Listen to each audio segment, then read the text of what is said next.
It's a remarkable piece of footage. If it's a hoax, it's very well done. If it's not, then I would say it's probably revolutionary. It's a fake, in my opinion. If you continue to ask questions that are out of bounds, I won't hesitate to terminate this interview. This is powerful because this is not a staged event. This is real.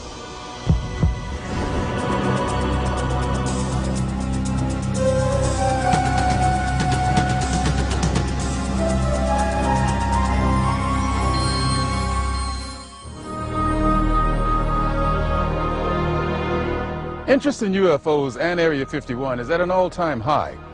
Last year, a highly rated TV special and best-selling home video purported to show an actual autopsy of an alien being from the famous Roswell, New Mexico crash of 1947. Many people and even some experts believed that autopsy footage was genuine. If that was indeed the body of an alien being from another world, could the footage in this program be the world's first hard visual evidence of an actual living and breathing alien being? An alien being communicating in an interview with the highly covert arm of the U.S. government? If the footage we're about to show you is genuine, then this could very well be the most important video in the history of mankind, proving once and for all that we are not alone.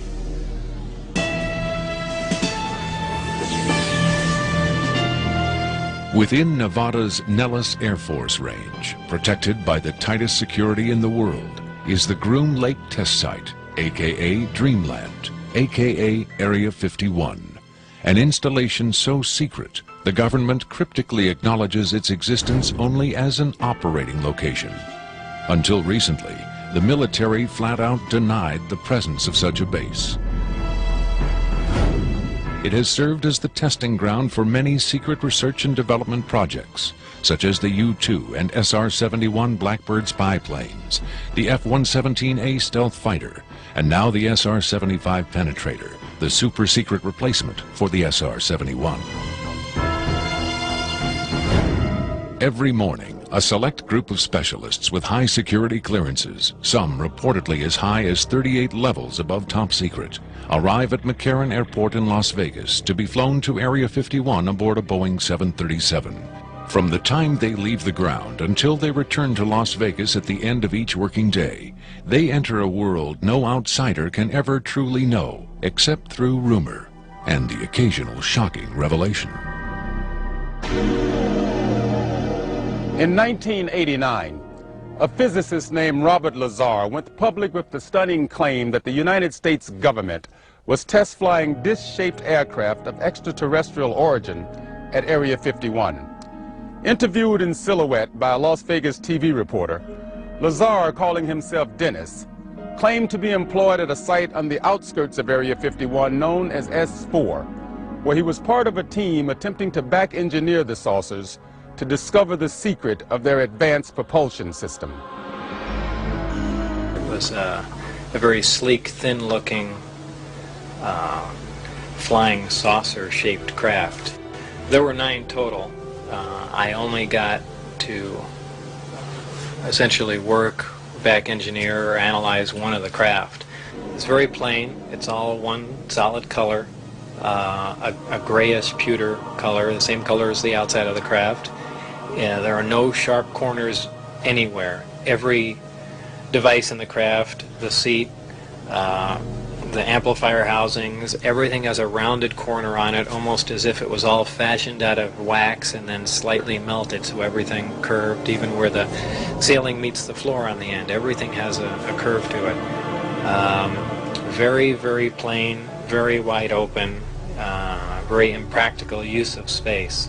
And there are 3 levels. The lower level houses the amplifiers themselves that swing, the 3 of them.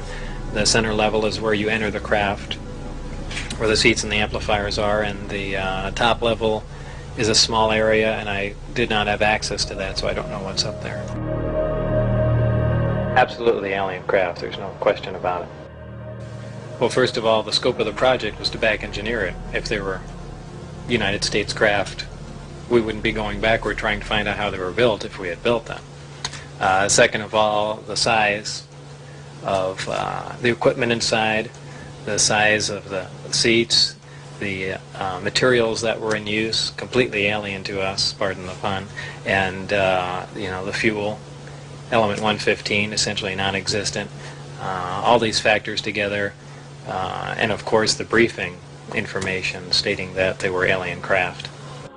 Along with Robert Lazar, rocket scientist David Adair is one of the few individuals who will go on record concerning his personal experiences with alien technology at Area 51. Was not of our origin. They shouldn't have let me see that. And then in the results of it, they locked me in a room. And the reason they locked me up in a room was because I wouldn't tell them any more about how the engine would function, and they started getting a little bit more perturbed about that. A former consultant to NASA and top aerospace companies, Adair claims that in 1971 he was brought in to study the engine of a downed flying saucer. What I was looking at was a technological marvel of its time, and it was a magnificent thing to see sitting there, and the whole situation just started really getting me more angry than anything, because the fact that they could sit on such a hunk of technology and not tell us about it. Here we are using liquid fuel engines and rockets at NASA, and here they got an engine that's probably, in theory that we know of, could be a speed of light, an engine capable of speed of light or even faster. Ufologist and lecturer Sean David Morton has appeared on Sightings, Strange Universe, and Hard Copy. He offers his own perspective on Lazar's stunning claim and the super-secret Area 51. Area 51 is approximately 135 miles north of Las Vegas. It sits in a box that's at the western middle corner of the Nellis test site. It was originally called the Groom Lake Facility, and Area 51 actually gets its name from a bombing classification. There's Area 49, 50, 51, 52, etc., etc. So one of the things that Robert Lazar told us was that if we simply went out to a black mailbox at 6:30 p.m. on Wednesday nights, that we would actually see flying saucers, that these objects would test, and that this was the military testing time between 6:30 and 9:30, and then early in the morning between about 3 a.m. and about 6 a.m. Vigorous efforts have been made by employees of the government and others to debunk Lazar's claims and discredit him personally. Nevertheless, Area 51 has become the center of a raging controversy, whether in fact certain clandestine agencies of the U.S. government are in secret contact with alien beings. Project Sigma was supposedly a deal between the United States government and various extraterrestrials that after the Roswell crash of 1947, that an organization called Majestic 12 was formed, and then in 1953, President Eisenhower was then brought in on this. Well, there was a negotiation going back and forth between the United States military, the government, and the extraterrestrials. Apparently, we had a number of things that the extraterrestrials wanted. Number one, the military needed hardware. We wanted technology, we wanted weapons technology, propulsion technology, metallurgy technology, and in exchange for this, the ETs were willing to trade us their hardware for our software, and software namely being us. What they primarily wanted was genetic material, and in exchange for that, they were willing to give us certain technological advances, like a number of flying saucers. It is out of Area 51 that the tape we are about to show you was supposedly smuggled. On Friday, July 26, 1996, the offices of Rocket Pictures, a producer-distributor of motion pictures and television programs, received a phone call. A male voice, identifying himself only as Victor, claimed to be in possession of a videotaped interview with an extraterrestrial being. Tom Coleman, president of Rocket Pictures, was intrigued enough to take the call. I, of course, thought this was some hoax. In fact, I thought it might have even been my brother at one point. But as we spoke, this was someone who seemed to be very serious. We went back and forth on this, and I basically decided that, you know, this is a little bit too weird for me. Thank you and goodbye. As I hung up, I had a very strange feeling that maybe, just maybe, there was something here. He said he had a tape of a space alien, an ET, that was being held in a military installation in Nevada. I'm not sure as a prisoner or a guest. And he had this on tape. As we've already heard from Sean Morton and others, this is not the first time allegations have surfaced that the U.S. government is playing host to extraterrestrial biological entities, or EBEs. The first and most famous alleged contact was the Roswell flying saucer crash of 1947. This is the incident from which the alien autopsy footage supposedly originated. But there have been persistent rumors that not all of the aliens retrieved from the Roswell crash were dead. The final fate of the survivors, if any, is unknown. 2 years later, however, in 1949, another alien is reported to have survived a saucer crash, and this being, known as EBE-1, was taken into custody and kept at a safe house. EBE-1 supposedly suffered from chronic health problems, which the doctors of the time were helpless to treat. According to a controversial, possibly fraudulent briefing document dating from the Jimmy Carter administration, EBE-1 was interviewed by means of pictographs, from which it was learned that he came from the Zeta Reticuli star system. Can we eliminate one or more of these categories from discussion? The laborious process of developing a set of symbols that could be used and understood by both human and alien amounted to the creation of a new language. If such an effort was made, it represents the greatest achievement in linguistics since the deciphering of the Rosetta Stone.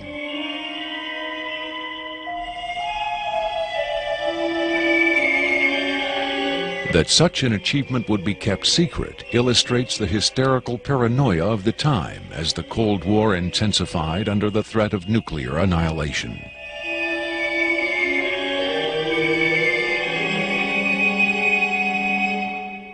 The so-called Carter-Aquarius briefing document states that EBE-1 died of unknown causes on June 18, 1952.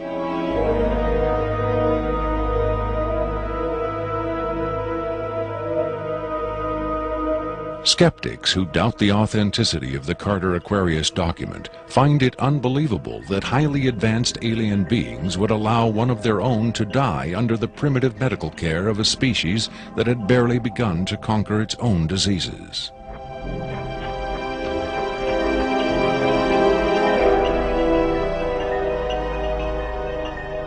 But as we will hear, there are those who claim that to the aliens, death is not a final end to be feared, but a mere transition. It was in the late 40s and early 50s that the U.S. government's policy toward UFOs was formulated. Publicly, there was Project Blue Book, which made a great show of gathering data on all the major UFO sightings, finally declaring them all to be hoaxes, mass hysteria, or swamp gas. But secretly, there may have been another policy at work. Over the years, several documents have come to light which seemingly confirm that a clandestine group, Operation Majestic 12 Group, aka MJ-12, was formed by special classified presidential order on September 24, 1947, for the express purpose of gathering information on UFOs and extraterrestrials, while at the same time keeping such information not only from unfriendly powers, but from the American public as well. If indeed Area 51 has become the nation's repository for alien technology and possibly alien visitors, then the extra-constitutional justifications for such secrecy were developed in the MJ-12 Group's planning sessions. James B. Forrestal, Secretary of Defense under President Harry Truman, is widely accused of being the mastermind behind the creation of MJ-12. Once created, Majestic may have expanded its mandate beyond what Forrestal had intended. Whatever secrets Forrestal may have known concerning flying saucers and alien visitors, that knowledge died with him when in 1949 he mysteriously plunged to his death from a window at Bethesda Naval Hospital. Though he was being treated for depression, many UFO researchers doubt that his death was a suicide and point to the sinister workings of the possibly mythical MJ-12, which in their hypothesis may have been protecting its secrecy from a man who had come to believe the people had a right to know. As late as 1989, according to Bob Lazar, the identification badges at Area 51 read MAJ for Majestic. In December 1994, a document purporting to be the Majestic 12 Group Special Operations Manual was leaked to a noted UFO researcher. It contains the following directive under the heading Isolation and Custody. EBEs will be detained by whatever means are necessary and removed to a secure location as soon as possible. There follows this disturbing amplification. Although it is preferable to maintain the physical well-being of any entity, the loss of EBE life is considered acceptable if conditions or delays to preserve that life in any way compromise the security of the operations. From the beginning of the UFO age, it seems, secrecy was always the government's prime directive. In 1988, another anonymous government source, codenamed Falcon, claimed that a second extraterrestrial biological entity, EBE-2, voluntarily became a guest of our government, allowing himself to be examined and interviewed. In this scenario, Area 51 became, for a time at least, a sort of extraterrestrial embassy, the setting for mankind's first attempt at diplomacy with beings from another world. Different sources disagree as to how communication was established.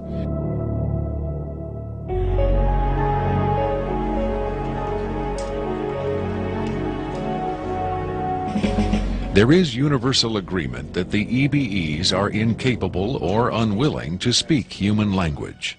In addition to the pictographs used by EBE-1, it has been reported by Falcon that in the early 1950s, EBE-2 was fitted with some sort of artificial voice box, allowing him to speak words, and that he learned the English language very rapidly.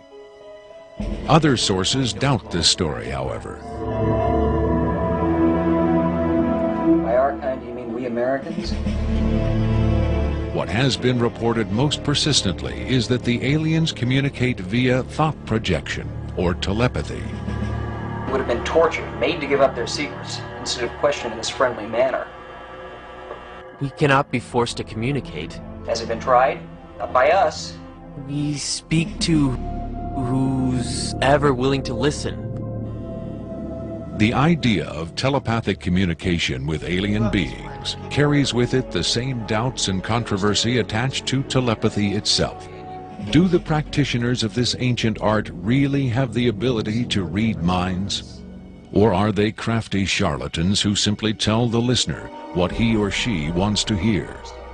If the cynics are right, then the self-proclaimed telepaths recruited by the government in the 1950s were playing an astoundingly daring hoax by claiming to speak for the mute visitors from the stars. Defenders of telepathy call this notion preposterous and point to the long history of government-funded research into mind reading as proof that their science has merit. In the last 4 decades, there have been persistent, often contradictory rumors and even eyewitness accounts of other alien visitors meeting secretly with military or government officials. But what about today? The Tester Corporation has recently come out with a model kit of Gray, the extraterrestrial life form, and a scale model of the so-called sport model, the UFO Bob Lazar says he studied at Area 51. This UFO kit has quickly become one of the most successful model kits in the history of the company. If the military is, in fact, conducting tests of extraterrestrial spacecraft at Area 51, then where are the alien creators of these craft? In his first TV appearance under the pseudonym Dennis, Bob Lazar was asked if there are living aliens at Area 51. Clearly nervous, he evaded the question by saying, quote, "I really want to steer away from that right now," unquote.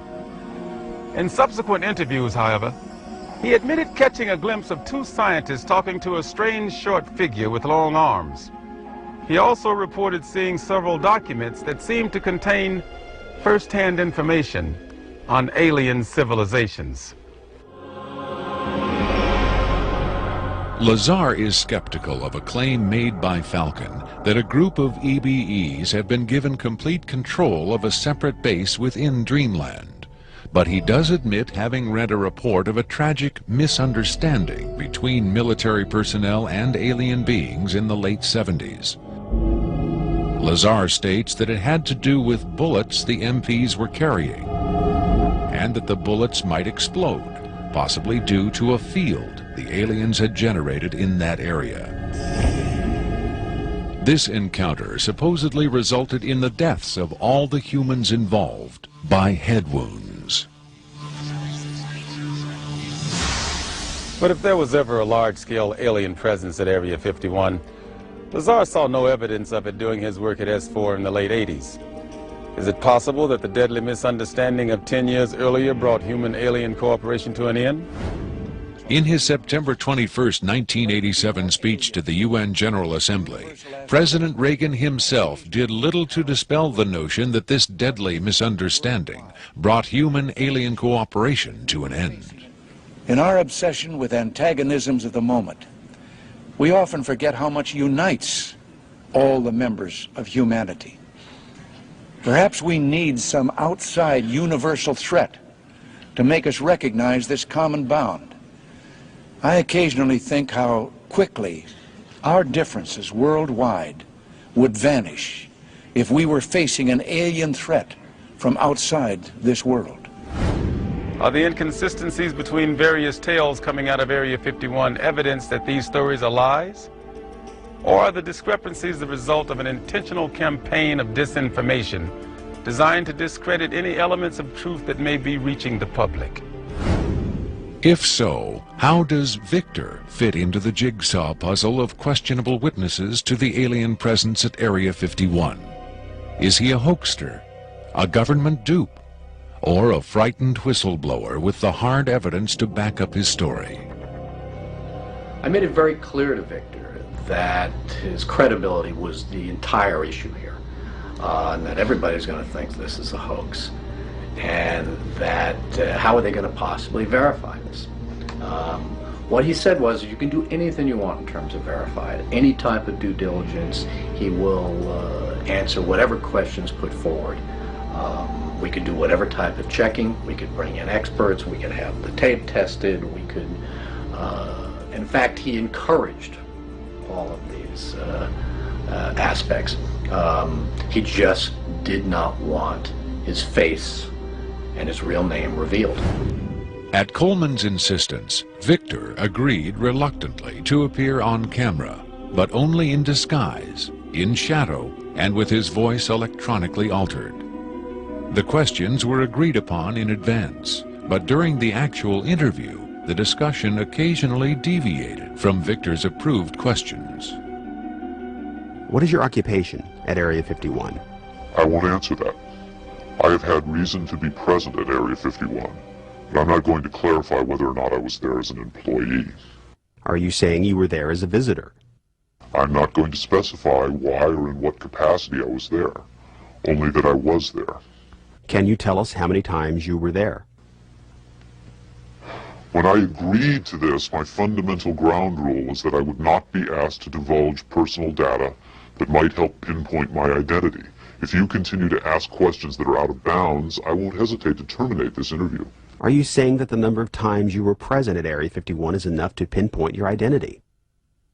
Any specifics will narrow the field of suspects. Of course, I could lie. Let's say I've been there 47 times, or anyway more than once. Let's turn to the tape itself. The copy you've supplied is not the original tape. No.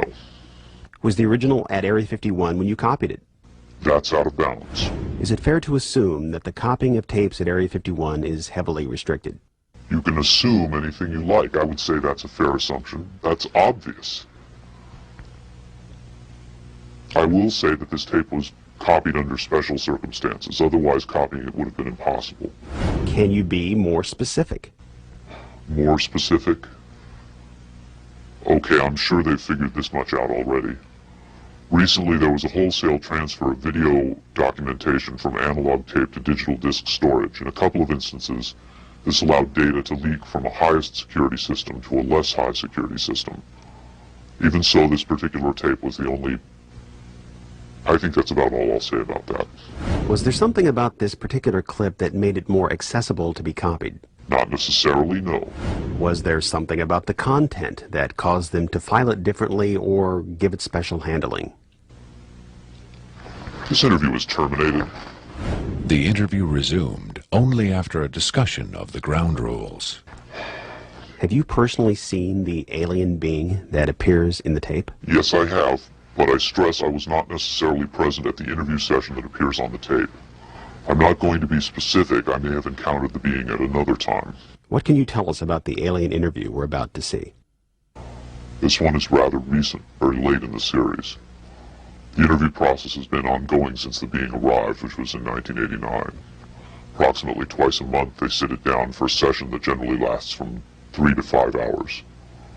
If they try to go longer than that, or if they schedule the sessions more frequently, the being becomes unresponsive. There's a fair amount of infighting among the scientists from different disciplines to get their questions asked. What has the alien revealed? Various minor technical details of the saucers. The physicists and engineers are frankly frustrated. They feel the being is withholding information. Possibly concepts are getting lost because all the information has to come through a telepath. But also it may be that the bulk of their scientific knowledge is just too advanced to be translated into our primitive conceptual framework. It's analogous to if a human scientist were to try to translate quantum mechanics into the grunts and screeches of a chimpanzee. That's not a very flattering comparison. Frankly, there's a high attrition rate for scientists in the program. You'd think they'd be energized by the challenge, but a lot of them take the ego deflation very hard when they find out not only how much they don't know, but how much they aren't even capable of understanding. What else has the alien communicated? Oddly enough, the being seems to have a much easier time communicating spiritual concepts.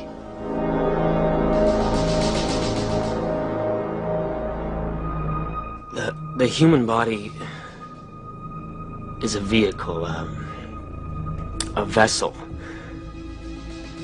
The vessel must be maintained to serve the spirit with maximum efficiency. But a broken vessel can be replaced. The human spirit, or the soul, can have many vessels. Is the process natural or technological? Both are one. Technology is a natural excrescence of humanity. Technology is a process the vessel uses to perfect itself. So this transference of the soul from vessel to vessel, did your kind create the mechanics of it, or is it a natural... Did it predate the intellectual creation? Before understanding must come acceptance. And it's not technological. Well, I think what he's trying to say is that the question is meaningless. The soul can travel from vessel to vessel. Reincarnation, transfiguration, whatever. It's real. What I'm getting at is, does he know how it's done? Victor uses the term vessels to refer to the alien's conception of the body as a disposable vehicle for the soul. The UFO cult known as Heaven's Gate used the term containers in a similar context. The mass suicide of the Heaven's Gate cultists illustrates the dark side of accepting such ideas at face value. Doe, the Heaven's Gate cult leader, preach that humans can pass from container to container. The mysterious Victor, on the other hand, harbors no such belief. In his interview, recorded months before the Rancho Santa Fe tragedy, Victor made his attachment to his own earthly vessel abundantly clear. And let me just state here publicly, to head off any clever ideas anyone might be having, I have never been, am not now, and never will be suicidal. But how would the public know if something happened to you, since we don't know who you are? I'm taking care of that, trust me. If something happens to me, if I die, people will know who I am. Do you think it's a reassuring sign that these aliens can communicate with us on a spiritual plane? It would be nice to think so, but I'm not sure if it's really such an achievement considering the mismatch between our intellects. I mean, you're not going to have much luck making your dog understand calculus, but if you pet him on the head and say, "Good dog," aren't you communicating spiritually? And doesn't the animal control officer say, "Good dog," when he comes to put some poor stray to sleep? Doesn't the vet try to reassure the animal just before he spays it? When you're dealing with beings whose intellect is so far beyond your own, I don't think it's safe to assume they have your best interests at heart. What about the content of the tape segment you brought? As I said, this is late in the series. In fact, it's quite close to the end. Because of his unwillingness to reveal his own identity, Victor's story stands or falls on the credibility of the tape he supplied. Here, exclusively, for the first time anywhere, is the uncut, uninterrupted alien interview tape, shown in its entirety in real time.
You removed the soundtrack from the tape before you turned it over to this program. That's correct. I can't allow the voices of the project personnel to be heard by the general public. There's a very good chance their family or friends on the outside might recognize them. Isn't your purpose in releasing this tape to expose Area 51 to the world? My purpose is to expose the existence of the aliens, not compromise these individuals. I made the decision to come forward.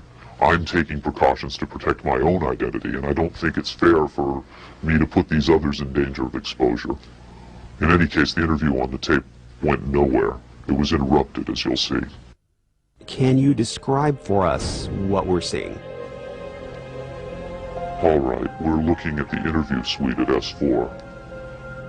It's kept dark for the comfort of the aliens. The figure who is just barely visible in the left foreground is the telepath, and behind the camera is a raked seating area for observers. Although in this case, I believe the only other person present was a military aide. The alien is seated behind a glass partition in a biocontainment area, which is maintained at Biosafety Level 2, the lowest designation. That's primarily for the protection of the aliens, not us. The theory is that if they were going to infect us with an alien bug, it would have happened 50 years ago. In fact, all the indications are the aliens eliminated microbial and viral life from their own ecosystem long ago. They aren't susceptible to our diseases directly, but it has been shown that microbes can reproduce and form colonies within their respiratory systems, which tends to exacerbate the debilities they seem to suffer anyway in our environment. In fact, you can see here the alien is beginning to flag. The interview was not going well. The telepath was trying to clarify some points from a previous interview, but he wasn't receiving coherent responses. As you can see, the being is in real distress. At this point, the telepath is sending out a message to the medical staff. He's trying to communicate with the alien, but he's getting no response.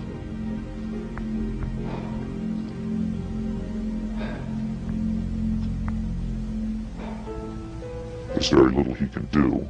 There's no direct connection between his space and the biocontainment area. That's the aide stepping in on the right. The medical staff should be there by now. They're slow in responding. There they are. I have to say the medical personnel at S4 are less than first rate. They tend to be selected for their willingness to keep secrets rather than their medical competence.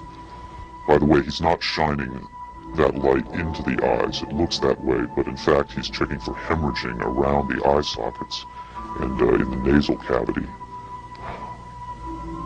I'm sorry. It's very hard for me to watch this.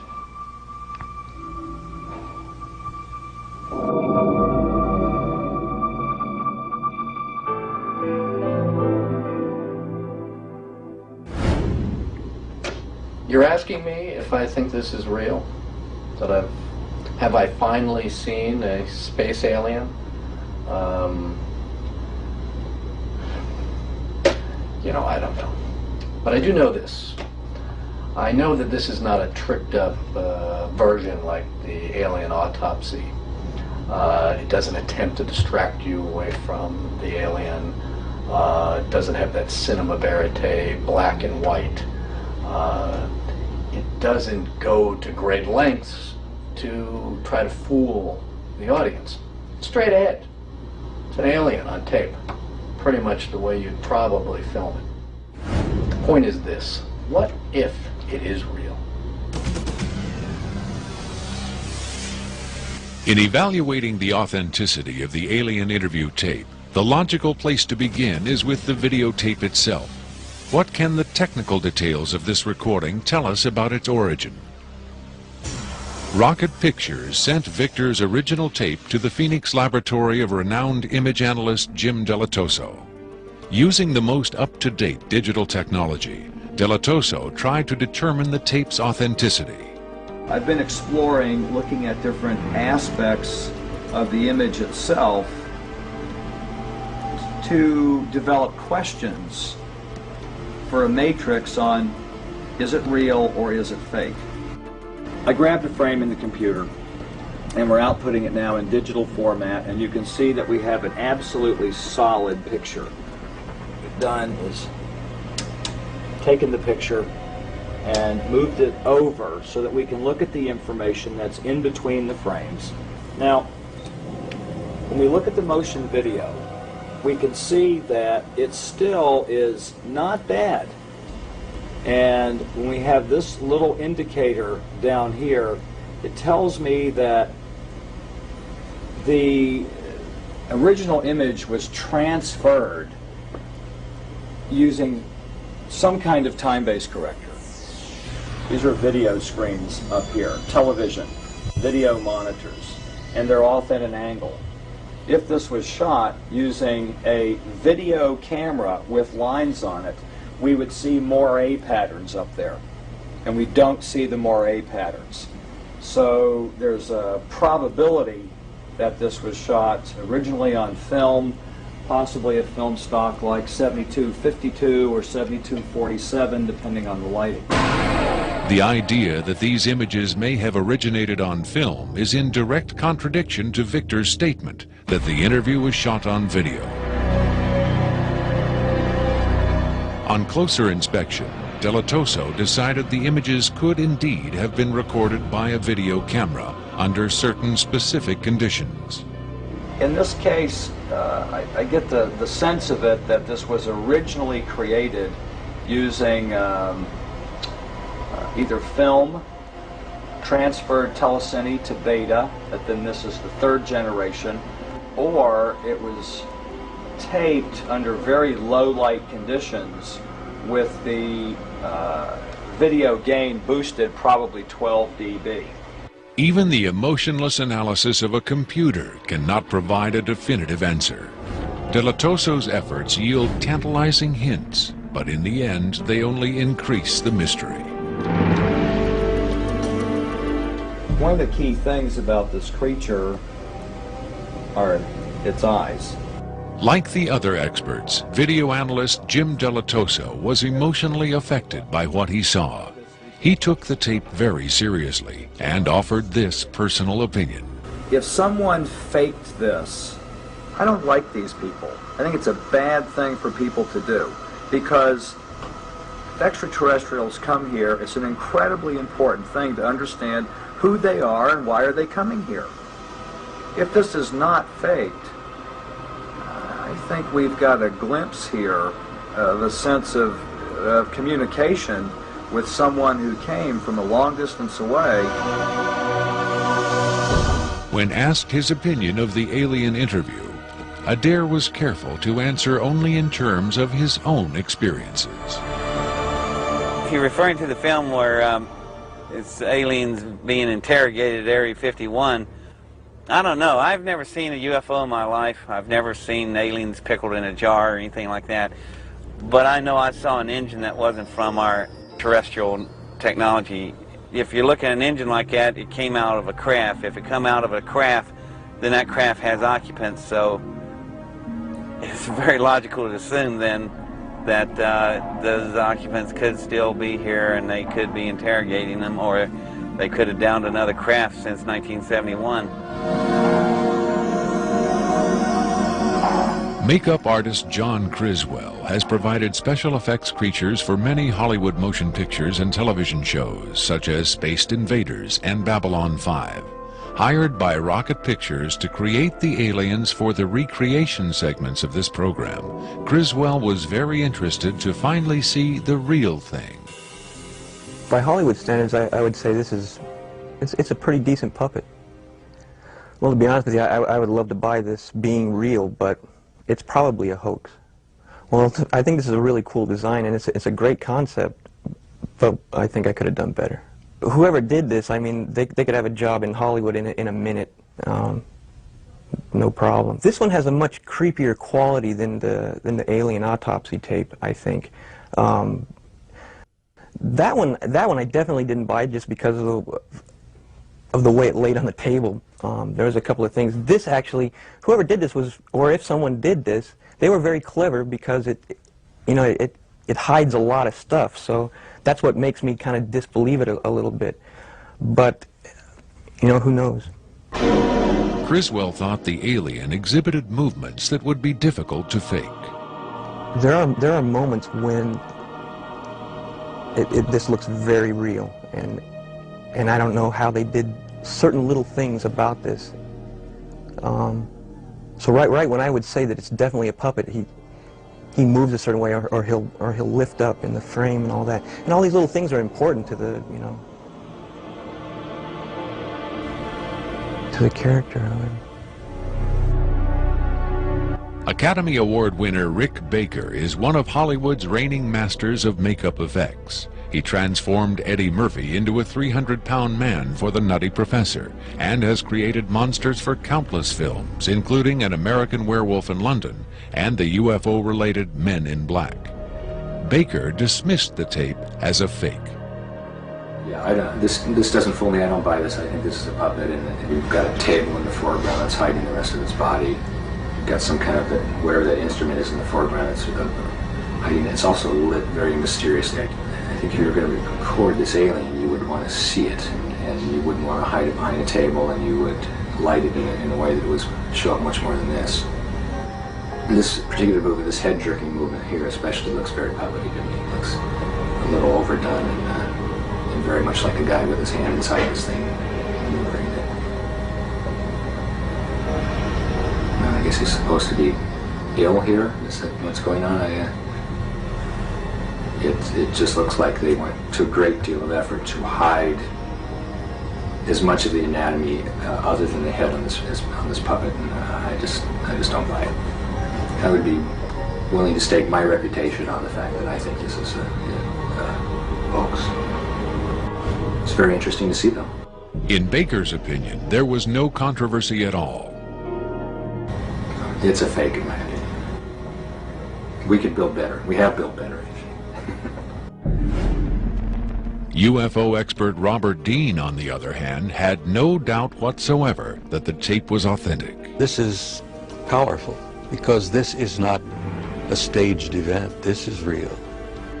In the 1960s, Robert O. Dean served as an Army intelligence analyst at NATO headquarters in Europe, where he claims to have seen first-hand evidence of alien beings and their artifacts. Retired from the Army, he is now a highly regarded UFO researcher and analyst. Dean was asked to view the tape and offer his expert opinion. Treating him like a piece of livestock, wiping his lips. Calling on his own first-hand experience for comparison, Robert Dean was stunned and moved by what he saw. That breaks my heart.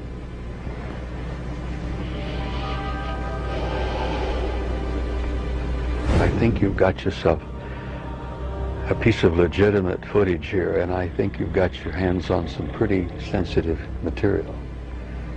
I don't know how the hell you got this.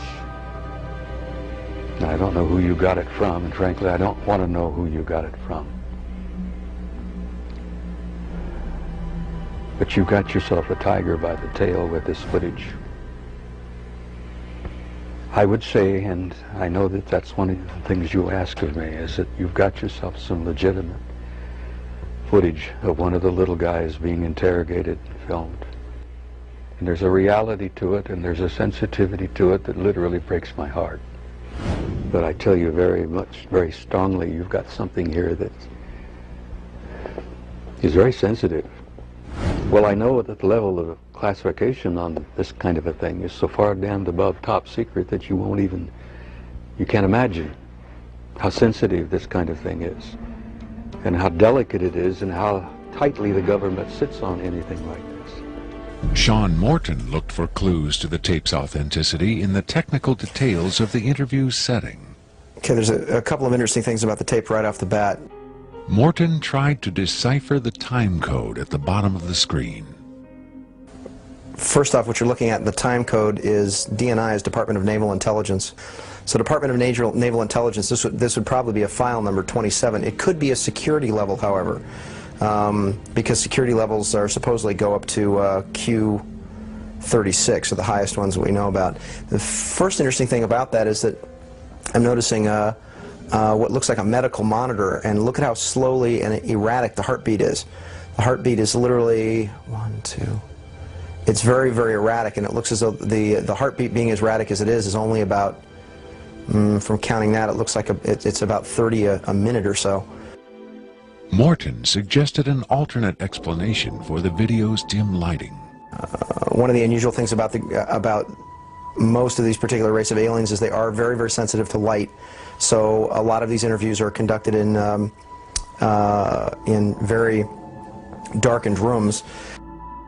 To Morton's eye, many features of this alien dovetailed with accounts of other first-hand contactees. Another strange thing about the physiognomy of these creatures is, as well, is if you will notice that the neck itself is not at the back of the head like a human being is. The neck is actually in the center of the head, which is what actually gives it problems holding its head and its neck up. Whatever this is, it's being taken, the interview is actually being done through a piece of glass, which is probably something somebody faking the photographs probably wouldn't think about. Right there we see that the creature appears to be choking. The dark eyes, in many cases, are actually a form of lens that guards the creature against untoward sunlight. It's a remarkable piece of footage. I mean, it's very, very, very, very interesting. If it's a hoax, it's very well done. If it's not, then I would say it's probably revolutionary. Another expert who was asked to examine the tape was Michael Hesseman, one of Europe's leading UFO researchers and author of the international bestseller Beyond Roswell. When I got the first information about the alien interview footage, and when I saw the first picture, I said there might be a connection to a real incident. Hesseman was intrigued both by the alien's appearance and by Victor's claim that the being arrived at Area 51 in 1989. If it is authentic, it might be the most significant film ever published, ever shown on television. For several years now, Hesseman has been investigating reports that the South African Air Force shot down a flying saucer in the Kalahari Desert in 1989. According to Hesseman's sources, 2 survivors were retrieved from the downed saucer. One was sent to Wright-Patterson Air Force Base in Ohio, and the other to Area 51. The extraterrestrial in Victor's tape bears a striking resemblance to descriptions of the Kalahari ET, and the timing of its appearance at Area 51 is consistent with the South African incident.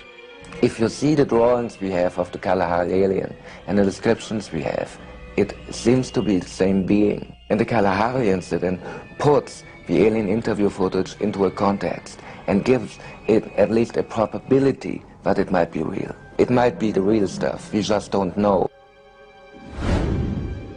Whitley Strieber, best-selling author of Communion, claims to have had numerous personal contacts with alien beings. He has become the de facto spokesman for the growing number of people who claim to have been abducted by extraterrestrials. The nationally syndicated television program Strange Universe asked Strieber and several other abductees to view the alien interview tape. What Strieber saw left him profoundly shaken.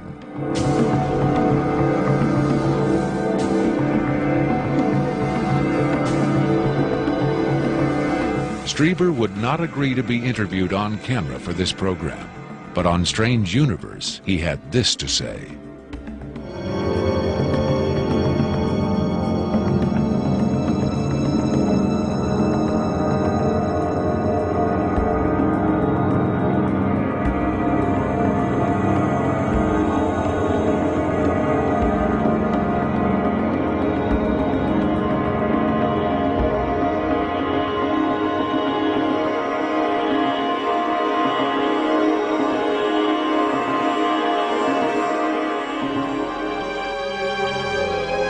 On May 23, 1997, Victor gave a radio interview on the nationally syndicated show Coast to Coast AM with Art Bell. Speaking by telephone from an unknown location, Victor answered questions from host Art Bell and his guest, UFO expert Sean Morton. From the Kingdom of Nye Coast to Coast AM continues with Art Bell. It is going to be a very interesting morning. Let's see if we've got Victor on the line. Victor, are you there? I'm here. Welcome to the program, Victor. Afterwards, this is what Bell and Morton had to say about Victor's credibility. What a hell of an interview, huh? Boy, oh boy, talk about making history on the radio. It was, as far as I could tell, he answered every question properly as far as exactly where the locations are, to the descriptions of the the transports, the 737s, to the CTS-43s, the retinal scans, the 5 levels at S4. A veteran of countless controversial interviews, Art Bell still found himself impressed by his encounter with Victor. In the first, I think, half hour, I sensed that I was getting a kind of a runaround, or that I was not satisfied with the quality of the answers that I was being given. But as the interview progressed, and Victor, to some degree, began to relax, I began to get a different sense, and that was that he was telling me the truth. I think Victor was scared. I think Victor really is scared. And so my judgment of the interview after about the first, maybe 20 minutes, half hour, is that we began to get some real information. It was a significant milestone. There's no question about that in broadcasting.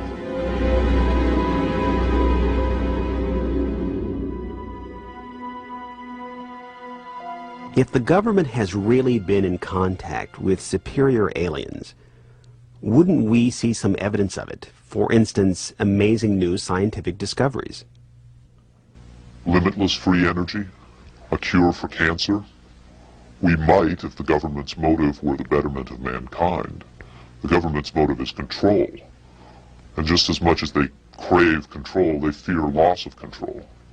Knowledge is power, but power does not necessarily confer competence. The people at the top of this program are intellectually very average. They're not capable of making proper use of what's been handed to them, but they have no intention of letting anyone else ever get a chance to solve the puzzle. And let's not forget there's also the real possibility that the government is being manipulated by the extraterrestrials for their own purposes. You could have released this tape to the news media, but you insisted on being paid for it. Doesn't that cast doubt on your own motives? Yes, and I was aware of that going in, but that's a cross I'm prepared to bear. I find it disgusting that the most important event in human history is being kept secret simply because certain unimaginative officials have the power to do so. But at the same time, I do see the irony in my own actions. All I can say is, had I had the choice, I would not have insisted on profiting from this revelation. But since by lifting this veil, I've endangered not only my career, but possibly my life, I felt the need for some small measure of monetary freedom to deal with any eventualities. And let me say, I could have demanded significantly more money than I did if I had been willing to compromise my anonymity. There have been other whistleblowers who jumped at the chance to become celebrities, which I think casts even more doubt on their motives than some people may be casting on mine. Do you believe your life is in danger as a result of making this tape public? I would hope not. I would like to think my government is a little more civilized than that. But at the same time, I don't intend to give them the chance to prove me wrong. At any rate, to a certain extent, I'm counting on being disbelieved. Obviously, they would like me to be perceived as a hoaxer. If something were to happen to me, if I should die suddenly in a freak accident, it would obviously lend credence to my story, and I assume they understand that and will act or not act accordingly. Why should anyone believe this tape is authentic? Use your own judgment. That's all any of us can do. There's been so much secrecy and disinformation over the last 50 years that it's become impossible to prove anything in the face of official denial. Of course, the flip side is nobody really believes anything the government says. Robert Dean heads a growing movement lobbying Congress to release former NASA intelligence and military officials from their security oaths so they can talk openly about U.S. involvement with UFOs and aliens. As early as '49, your government knew we were dealing with extraterrestrial intelligence. And then it sort of blew up more and more. Every year there were more discoveries, more conclusions, more contacts. And as you probably know, we have indeed retrieved crashed hardware, and we have reverse engineered it, and we have indeed been flying some of that hardware in this base not too many miles outside of Nellis, near Las Vegas. Dean believes the time has come for the government to tell the people what it knows. The truth has got to come out. We're over 30 years too late. The people not only have a right to know, they have a need to know. And damn it, I stand in this belief, and I will say this and stand by this till the day I die. Congress has the responsibility, Congress has the obligation to the people, to the Constitution, and to the nation.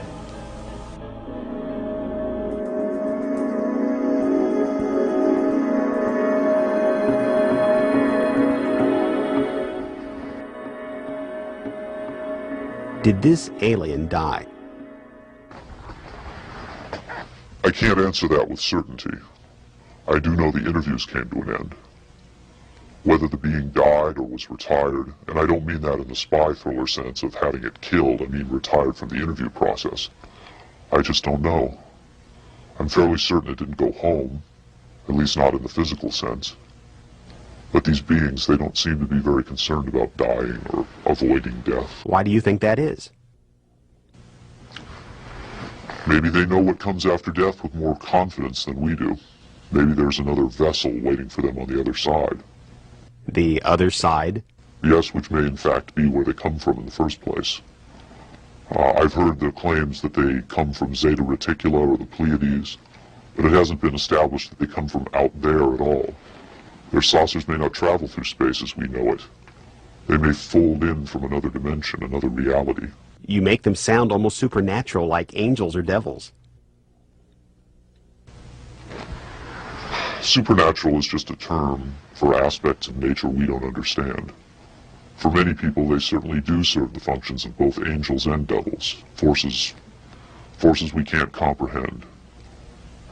Have you had enough of me? I think I've earned my money.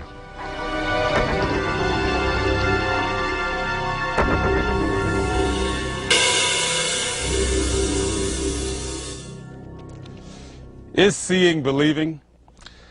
Can the images on this little tape really be what Victor claims? To even take the question seriously requires a belief in the possibility of wonder, a willingness to accept an almost unimaginable truth. It's far easier and safer to label it a hoax.